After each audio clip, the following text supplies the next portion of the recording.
Hello friends, SKD ideas கனரின் அன்பான வணக்கங்கள். Friends, இன்றைக்கி நான் என்ன உங்களோட ஷேர் பண்ண போகிறேன் அப்படின்னா லவ் பேர்ட்ஸ் பற்றி தான் இன்றைக்கி நான் உங்களோட ஷேர் பண்ண போகிறேன். இது க்ரீனி போட்ட இப்போ லாஸ்ட்டாக முட்டை பொரிச்சிச்சு இல்லையா, ஸோ 2 மாதம் ஆகுது இந்த லவ் பேர்ட்ஸ் குஞ்சு. இந்த மாதிரி நீங்கள் உங்கள் லவ் பேர்ட்ஸை நீங்கள் பழக ஆரம்பிச்சிங்க அப்படின்னா நல்ல முறையில் உங்கள்கிட்ட பழகும், உங்கள் சத்தங்களுக்கும் அது நல்லா பதில் கொடுக்கும். நான் ஏற்கனவே வீடியோஸில் நான் சொல்லியிருக்கேன். நிறைய பேருக்கு வந்து டவுட்டு, எப்படி லவ் பேர்ட்ஸ் வந்து நம்மளோட பழகும் அப்படின்னு. நம்ம பழகிற முறையில் தான் அதுவும் வந்து நம்மகிட்ட வந்து பழகும். எப்போயுமே லவ் பேர்ட்ஸ்ட்டை அந்த கூண்டு பக்கத்தில் போய் நம்மளோட வாய்ஸை எப்போயுமே கொடுத்துட்டே இருக்கணும். அப்போ தான் அதுக்கு நம்ம வாய்ஸும் நல்லா தெரியும். நான் ஏற்கனவே சொல்லியிருக்கேன். பின்னாடி போகிறான்.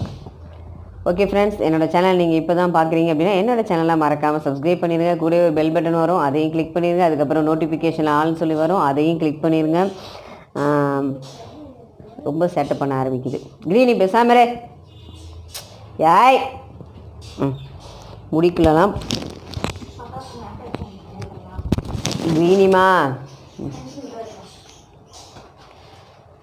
ஓகே ஃப்ரெண்ட்ஸ், நிறைய பேர் வந்து கேட்குறாங்க, எங்களோட லவ் பேர்ட்ஸ் வந்து முட்டையே போடலை அப்படின்னு சொல்லி கேட்டுட்ருக்காங்க. அதுக்கு காரணம் என்ன அப்படின்னா, லவ் பேர்ட்ஸ் கூண்டு வந்து உயரமாக இருந்துச்சு அப்படின்னா, சாரி நான் இதை கொஞ்சம் கவனிக்கிறனால பேச முடியல. பின்னாடி போயிடுச்சு பாருங்கள் எங்கே.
உமா கொடுத்துருவோமா? உமா கொடு.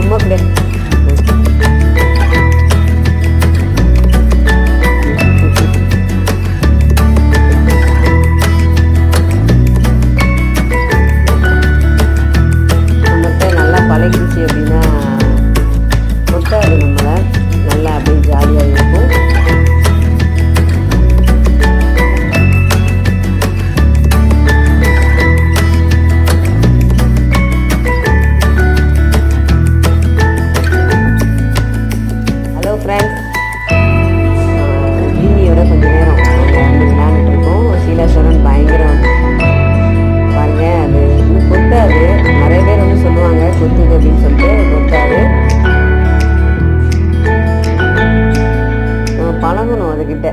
நேமை வந்து ஃபஸ்ட்டு பழகணும் அப்படின்னா